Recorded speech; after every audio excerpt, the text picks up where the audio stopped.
आपको भी बहुत चिंता, घबराहट और डर महसूस होता रहता है? जो चीजें अभी फ्यूचर में होने वाली हैं, जो अभी हुई भी नहीं है, क्या आप उन्हीं के बारे में सोच सोच के बहुत परेशान रहते हो? आपको इतनी घबराहट और इतनी टेंशन लगी रहती है कि जो आपकी नॉर्मल डेली एक्टिविटीज होती हैं, जो आपके डेली के काम होते हैं, वो भी अफेक्ट होने लगे हैं। तो हो सकता है कि आपको एंजाइटी की प्रॉब्लम हो। Hello everyone, welcome back to my channel. Myself doctor Shreya, और आज हम बात करने वाले हैं एक बहुत ही इम्पॉर्टेंट और एक बहुत ही कॉमन कंसर्न की, जो आज हमारे देश में बना हुआ है, दैट इज एंजाइटी डिसऑर्डर। अगर WHO की रिपोर्ट देखी जाए तो हमारे देश में जो मोस्ट कॉमन डिजीज है उसमें से वन ऑफ द डिसऑर्डर है हमारा एंजाइटी डिसऑर्डर। तो ये एक बहुत ही कॉमन कंडीशन बन गई है पूरे ओवरऑल इंडिया में। तो आइए आज इसको समझते हैं कि एंजाइटी डिसऑर्डर होता क्या है, इसके लक्षण क्या होते हैं, ये कितने तरह का होता है और इसके ट्रीटमेंट या थेरेपी में क्या क्या चीजें होती हैं। सबसे पहले हम ये समझते हैं कि एंजाइटी होता क्या है। एंजाइटी एक फिजियोलॉजिकल और एक साइकोलॉजिकल रिस्पॉन्स होता है हमारी बॉडी का, जब भी हम किसी स्ट्रेसफुल, डेंजरस या अनफेमिलियर चीज के साथ हमारा सामना होता है। इसमें व्यक्ति को बहुत ज्यादा घबराहट, चिंता और डर महसूस होने लगता है। अब देखिए, रोज में थोड़ी बहुत टेंशन वगैरह तो सबके लगी रहती है, बट जब ये बहुत ज्यादा बढ़ जाती है तो ये एंजाइटी की प्रॉब्लम हो जाती है। ये जो फीलिंग्स है डर और घबराहट वाली, ये हम सब ने कभी ना कभी फील करी है, छोटे से लेके बड़े तक। छोटे बच्चे जब अपने मम्मी पापा के साथ पीटीएम में जाते हैं तो उन्हें डर रहता है कि मैडम हमारी क्या बोल दे हमारे पेरेंट्स को, है ना। एग्जाम देने जाते हैं तो पेपर लिखने से पहले, एग्जाम से पहले हमें डर रहता है कि हमारा पेपर कैसा आएगा, हमें आता भी होगा कि नहीं आता होगा।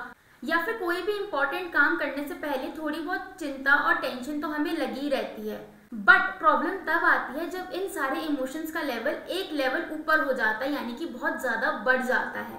जब डर, घबराहट और चिंता की फीलिंग इतनी बढ़ जाए कि आपकी डेली एक्टिविटीज को अफेक्ट करने लगे, आप अपना रोज का काम भी ढंग से ना कर पाओ, तो इसे हम कहते हैं एंजाइटी डिसऑर्डर। तो अब आपने ये तो समझा कि जो एंजाइटी है वो होता क्या है, बट अब इसके होने के कारण क्या होते हैं, तो आइए अब वो समझते हैं। अब इसका हम कोई एक कॉज नहीं बता सकते कि आपको ये चीज हुई इस वजह से आपको एंजाइटी हो गई, नहीं। जो एंजाइटी है उसके बहुत सारे मल्टीपल कॉजेज होते हैं, जिनसे ये धीरे धीरे करके बढ़ती रहती है।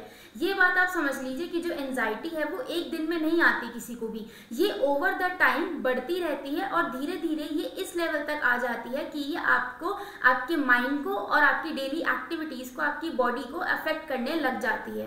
तो इसके कॉजेस की बात करें तो सबसे पहला कॉज इसमें आता है आपका स्ट्रेसफुल लाइफ इवेंट। आपकी लाइफ में या फिर जो आपके क्लोज वन है उनकी लाइफ में अगर कोई बहुत ही स्ट्रेसफुल इवेंट हुआ है, फाइनेंसेस को लेके, करियर को लेके, रिलेशनशिप को लेके, कोई हेल्थ इश्यू आ गया, तो उस वजह से आपको जो एंजाइटी है ये हो सकती है। दूसरा जो कॉज आता है वो है चाइल्डहुड एक्सपीरियंस। हो सकता है कि जिस व्यक्ति को एंजाइटी हो रही हो उसके चाइल्डहुड में या बचपन में उसके साथ कुछ ऐसा ट्रॉमेटिक इवेंट हुआ हो, या फिर उसने कोई ऐसी चीज देख ली हो अपने बचपन में जो उसे इतना मेंटली अफेक्ट कर गई कि वो आज तक उससे जूझ रहा है।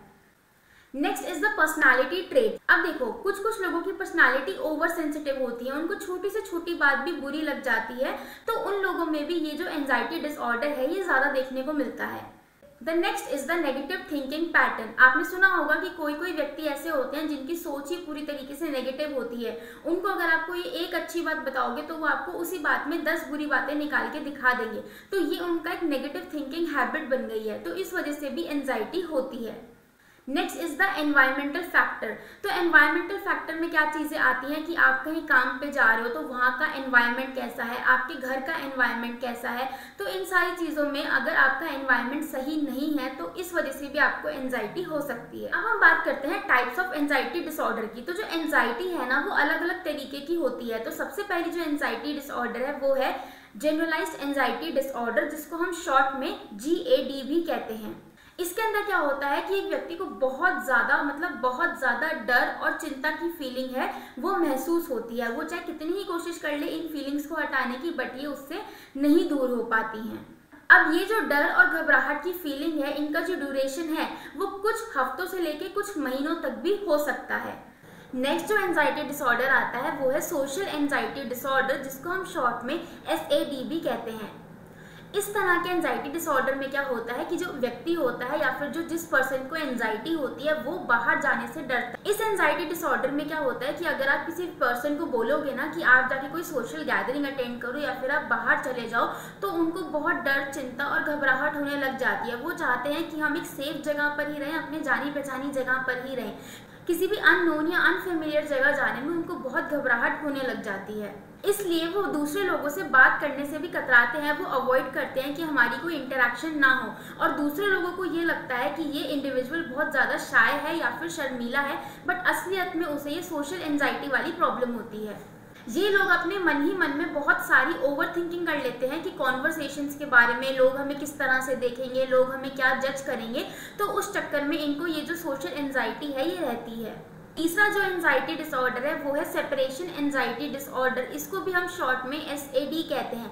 तो इसमें क्या होता है, यहाँ पे जो इंडिविजुअल है जिसको ये एंजाइटी होती है वो अपनों से दूर जाने में उसको बहुत डर लगता है। मान लो कोई एक इंसान है, उसको एंजाइटी डिसऑर्डर है और वो अपने घर में अपनी फैमिली के साथ रह रहा है, और अगर ऐसी कोई सिचुएशन आ जाती है कि उसको अपनी फैमिली से दूर जाना पड़ता है या फिर उसको फैमिली या फिर उसकी फैमिली को उससे दूर जाना पड़ता है ना, तो इनके बहुत एक्सट्रीम रिएक्शंस आपको देखने को मिलेंगे। ये बहुत ज़्यादा डर, चिंता में हो जाएंगे, बहुत ज़्यादा सोचने लगेंगे कि मेरी फैमिली को कुछ हो ना जाए, मैं वहाँ पे रहूँगा, ये लोग यहाँ रहेंगे। मतलब इस तरीके के इनके सारे थॉट प्रोसेस जो हैं, और जितनी ये नेगेटिव बातें सोच सकते हैं उतनी सारी नेगेटिव बातें ये इस समय पे सोचने लगते हैं। नेक्स्ट जो होते हैं वो होते हैं फोबियाज। फोबियाज क्या होता है कि किसी भी इंडिविजुअल को एक चीज़ से बहुत ज़्यादा डर लगता है। जैसे किसी को हाइट से बहुत डर लगता है, किसी को पानी से बहुत डर लगता है, किसी को अंधेरे से बहुत डर लगता है, और वो उस जगह पर या फिर उन चीज़ों से पास जाना अवॉइड करते हैं। तो इन तरह के डिसऑर्डर्स को या फिर इस तरह की प्रॉब्लम को हम कहते हैं फोबिया। अब एंजाइटी के ट्रीटमेंट की बात करते हैं, तो देखिए इसका जो ट्रीटमेंट रहता है वो मेडिकल और साइकोलॉजिकल दोनों लेवल पे किया जाता है। इसमें आपको बहुत सारी चीज़ें ऑल टुगेदर इंक्लूड करनी पड़ती है, यानी कि एक मल्टी डिसिप्लिनरी अप्रोच रहता है इसके ट्रीटमेंट के लिए। ऑफ कोर्स सबसे पहले तो आपका इसका मेडिकेशन चलती हैं, जो कि आप एक डॉक्टर के पास जाके अपॉइंटमेंट लेके आप वहाँ पे दिखा सकते हैं और वो आपको मेडिसिन देंगे। दूसरा रहता है थेरेपी। तो डिफरेंट तरह की थेरेपीज रहती हैं, जैसे कॉग्निटिव बिहेवियरल थेरेपी, जिसको हम शॉर्ट में CBT कहते हैं। ये जो सारी थेरेपीज रहती हैं ये बहुत ही हेल्पफुल रहती हैं और आपकी जो एंजाइटी है उसको कंट्रोल करने में हेल्प करती हैं। थर्ड आता है आपका एक्सरसाइज। अब ये तो मुझे बताने की ज़रूरत ही नहीं है कि एक्सरसाइज के आपकी बॉडी पे कितने फ़ायदे होते हैं। बहुत सारे हैप्पी हार्मोन्स होते हैं जो एक्सरसाइज के थ्रू आपके रिलीज होते हैं, जैसे डोपामीन, सेरोटोनिन। तो ये सारे हैप्पी हार्मोन्स होते हैं। ये जो हार्मोन्स निकलते हैं इनकी वजह से क्या होता है कि जो आपकी पॉजिटिव थिंकिंग है वो एनहांस होती है, अ फीलिंग ऑफ वेलबींग आती है, और जो ये नेगेटिव थॉट्स और नेगेटिव ट्रेट्स होते हैं ये धीरे धीरे कम होने लग जाते हैं। Next is your diet. अब डाइट का भी हमारे शरीर पे और माइंड पे बहुत ज़्यादा इफेक्ट पड़ता है, इसलिए आप अपनी वेल बैलेंस डाइट लेना शुरू कर दीजिए। Next is the good sleep cycle. एक दिन में इंडिविजुअल को एटलीस्ट 8 घंटे की नींद तो अच्छे से अच्छी लेनी ही चाहिए, चाहे उसको ये डिसऑर्डर हो चाहे ना हो। बट जिन लोगों को ये एंजाइटी डिसऑर्डर की प्रॉब्लम रहती है, मेरी तरफ से उनको यही सलाह रहेगी कि वो रोज़ के 8 घंटे तो मिनिमम सोए ही सोएं और बहुत अच्छी डीप स्लीप लें। Next is the relaxation techniques. तो ये ना रिलैक्सेशन की बहुत सारी टेक्निक्स होती हैं, जैसे कि गाइडेड इमेजिनरी, PMR, योगा। तो इन सारी टेक्निक्स से क्या है कि जो आपके अंदर बहुत सारे थॉट्स चल रहे होते हैं वो धीरे धीरे सेटल डाउन होने लग जाते हैं, और जो आपको ओवर थिंकिंग, डर, घबराहट वगैरह की प्रॉब्लम रहती है वो भी धीरे धीरे आपकी कम होने लग जाती है। And the last and the most important point is the meditation, क्योंकि मेडिटेशन आप जितना करेंगे उतना ही आपका फोकस अच्छा रहेगा, कंसंट्रेशन अच्छा रहेगा, जो भी आपको अनवांटेड थॉट्स आते हैं वो धीरे धीरे आने खत्म हो जाएंगे। तो ये सारी चीज़ें अगर आप फॉलो करते हैं तो जो एंजाइटी है उसको आप जड़ से भी ख़त्म कर सकते हैं। सो ये था कि एंजाइटी क्या होती है, कितने तरह की होती है और उसका इलाज किस तरीके से किया जाता है। अगर आपको ये वीडियो अच्छा लगा हो तो please like, share and subscribe to my channel. Thank you.